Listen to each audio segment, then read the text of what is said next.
Assalamualaikum warahmatullahi wabarakatuh. Alhamdulillah. Assalatu wassalamu ala Sayyidina Muhammadin ibni Abdillah wa ala alihi wa ashabihi wa man tabi'ahu bi ihsani ila yaumil qiyamah. Amma ba'du.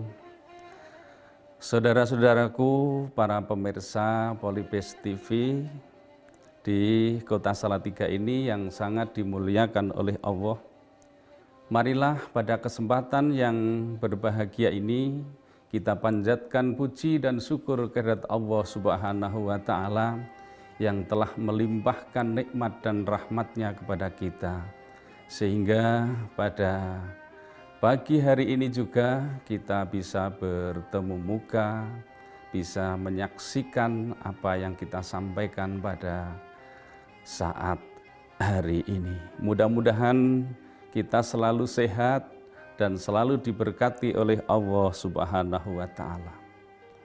Saudara-saudaraku yang sangat dimuliakan oleh Allah, pada kesempatan ini kami akan menyampaikan topik tentang meningkatkan keimanan di dalam kehidupan sehari-hari. Nah, saudara-saudaraku, tentu saja yang pertama kita akan mengetahui tentang makna dari iman itu sendiri. Iman telah disampaikan dalam suatu makalah ulama, yaitu tasdiqum bil jinan wa iqrarum bil lisan wa i'malu bil arkan. Iman adalah meyakini dengan sepenuh hati, meyakini yang sedalam-dalamnya di dalam hati, kemudian diikrarkan di dalam lisan, dan juga harus diaplikasikan dalam perbuatan. Saudara-saudaraku, bahwa iman ini adalah merupakan hal yang penting. Apapun yang kita laksanakan dalam kehidupan sehari-hari tentu saja yang dilandasi tentang keimanan tersebut. Seorang hamba Allah apabila melakukan pendekatan diri di dalam rangka untuk beribadah kepada Allah, tentu saja harus dilandasi dengan iman. Tanpa dengan adanya iman, tentu saja semua amal ibadah tersebut akan sia-sia di hadapan Allah Subhanahu wa Ta'ala. Para hadirin yang dimuliakan oleh Allah, tentang makna iman yang sudah saya sampaikan di muka, tentu saja akan meliputi tentang keimanan kepada Allah, keimanan meyakini bahwa Allah telah mengutus para malaikat-malaikatnya, kemudian Allah telah menurunkan kitab-kitabnya, dan juga Allah telah mengutus para nabi dan rasul-rasulnya yang ditugaskan untuk menyampaikan risalah di muka bumi ini. Kemudian juga ada iman kepada hari akhir, dan yang terakhir adalah beriman atau meyakini dengan sepenuh hati tentang takdir dari Allah, baik itu takdir yang bagus maupun takdir yang buruk. Hadirin yang dimuliakan oleh Allah, kemudian yang kedua tentang cabang-cabang iman. Di dalam sebuah kitab Madzhabul Arba'ah, bahwa cabang iman itu adalah meliputi 70 cabang lebih tentang cabang-cabang iman. Adapun yang tertinggi dari cabang iman tersebut adalah mengucapkan kalimah Allah, yaitu kalimah La ilaha illallah. Itu adalah cabang iman yang paling tingkatannya adalah paling tinggi.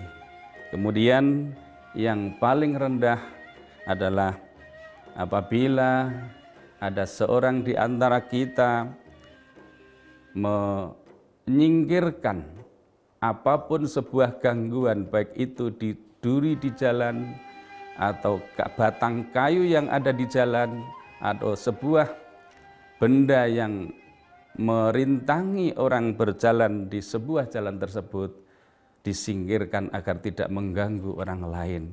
Itu adalah merupakan cabang iman yang paling rendah. Saudara-saudaraku yang sangat dimuliakan oleh Allah. Kemudian di dalam hal ini kita tingkatkan ada tentang tingkatan-tingkatan iman tersebut. Tingkatan-tingkatan iman, yaitu bahwa tingkatan iman itu ada 3. Yang pertama ada rasa iman atau yang disebut dengan ta'mul iman, bahwa orang tersebut bisa merasakan tentang keimanan kepada Allah, pada malaikatnya dan seterusnya dari cabang iman yang ke-6 tersebut, sehingga orang tersebut bisa meyakini seperti yang disabdakan oleh Rasulullah Shallallahu Alaihi Wasallam, "Dzaqa ta'mul iman, raditu billahi robba, wa bil islami dina, wa bi Muhammadin nabiyyu wa rasulah."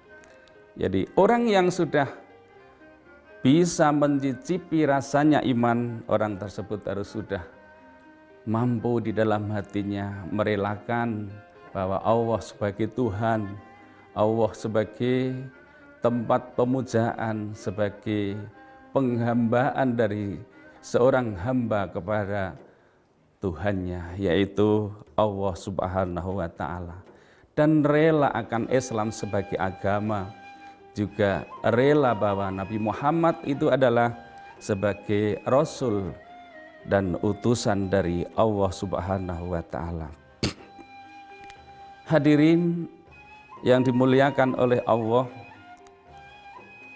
tentang tingkatan iman tersebut meliputi 3 hal, yaitu adalah yang pertama rasa iman yang sudah saya sampaikan di muka, kemudian yang kedua adalah kelezatan iman, bahwa kelezatan iman ini tentu saja kita diharapkan untuk mencintai kepada Sang Khalik Allah Subhanahu wa Ta'ala dan Rasulnya adalah melebihi cinta kita kepada diri sendiri.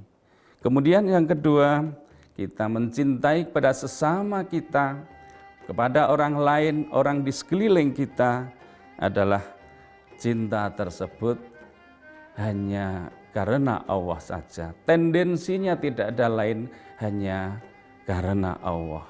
Melakukan sesuatu tendensinya hanya kepada Allah, bukan kepada yang lain. Kemudian yang ketiga adalah kita tidak akan sekali-kali kembali kepada sifat kekafiran. Hadirin yang dimuliakan oleh Allah. Kemudian yang terakhir adalah tentang hakikat iman. Hakikat iman di sini sudah digambarkan oleh Allah Subhanahu wa Ta'ala di dalam surat Al-Anfal ayat 2 sampai 4. A'udzu billahi minasyaitonir rajim. Bismillahirrahmanirrahim. Innamal mu'minuna alladzina idza dzukirallahu wajilat qulubuhum wa idza tuliyat alaihim ayatuhu zadathum imanan wa ala rabbihim yatawakkalun. Alladzina yuqimunas sholata wa mimma razaqnahum yunfikun ulaika humul mu'minuna haqqo.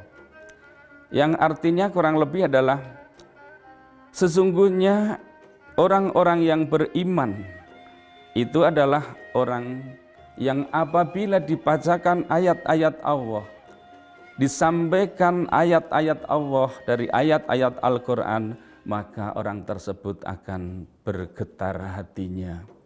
Hatinya akan ada rasa getaran tersendiri tentang haibatullah, tentang kehebatan Allah Subhanahu wa Ta'ala. Kenapa demikian? Karena Allah adalah Sang Pencipta jagat raya beserta isinya ini. Dan semua ini adalah fasilitas yang harus kita gunakan dalam kehidupan sehari-hari. Wa idza tuliyat alaihim ayatuhu zadathum imana.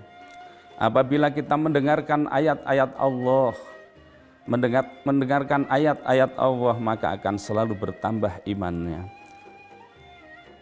Kemudian yang selanjutnya adalah alladzina yuqimunas sholata, orang yang selalu tegak dengan mendirikan sholat, wa mimma razaqnahum yunfikun, dan menginfakkan sebagian dari harta kita. Ulaika humul mu'minuna haqqo. Yang demikian itulah orang-orang yang beriman yang sebenarnya. Oleh karena itu, saudara-saudaraku, marilah kita fahami dari ayat tersebut bahwa ayat tersebut telah menggambarkan bahwa ciri-ciri orang yang beriman itu adalah sebagaimana yang telah disampaikan oleh Allah dalam ayat tersebut. Mudah-mudahan kita selalu dibimbing oleh Allah dan senantiasa kita selalu mengingat kepada Tuhan semesta alam Allah Subhanahu wa ta'ala. Demikian yang dapat saya sampaikan, mudah-mudahan bisa bermanfaat. Wassalamualaikum warahmatullahi wabarakatuh.